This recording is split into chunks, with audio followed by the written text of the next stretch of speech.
எனக்கு எதெல்லாம் பிடிக்காதோ அது எல்லாத்தையும் பண்ணுறா, எனக்கு எதெல்லாம் ஆகாதோ அது எல்லாத்தையும் பண்ணுறா. அப்படியே வந்து என்னை அவ்வளோ டென்ஷன் ஆக்கிட்டு இருக்கா. எப்படி ரூம் ஆக்கிட்டா பாருங்கள், எப்படி வச்சுருப்பேன் தெரியுமா.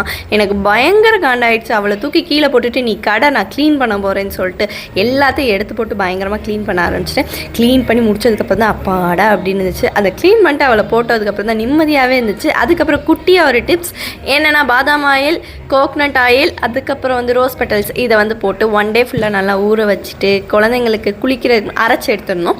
குழந்தைங்களுக்கு குளிக்கிறதுக்கு முன்னாடி நல்லா அப்ளை பண்ணால் சூப்பராக இருக்கும். இது வந்து எங்கள் அம்மா வந்து ஒருத்தவங்கள்ட்ட கேள்விப்பட்டு என்கிட்ட சொன்னாங்க. நான் உங்களுக்கு ஷேர் பண்ணுறேன். உண்மையிலே சூப்பராக இருக்கும். ஸ்மெல் செம்மையாக இருக்கும். ஒயிட் நல்லா மெயின்டைன் பண்ணணும். அதுக்கப்புறம் வந்துட்டு நான் வந்து டிவி பார்த்துட்டு சாப்பிட்டுட்டு இருந்தேன். பாப்பா நல்லா தூங்கினா. அப்புறம் பாப்பாவுக்கு சாப்பாடு கொடுத்துட்டு வழக்கம் போல் அவளை அழுக வச்சுட்டு இருந்தேன். எனக்கு ரொம்ப ரொம்ப பிடிச்ச வேலை.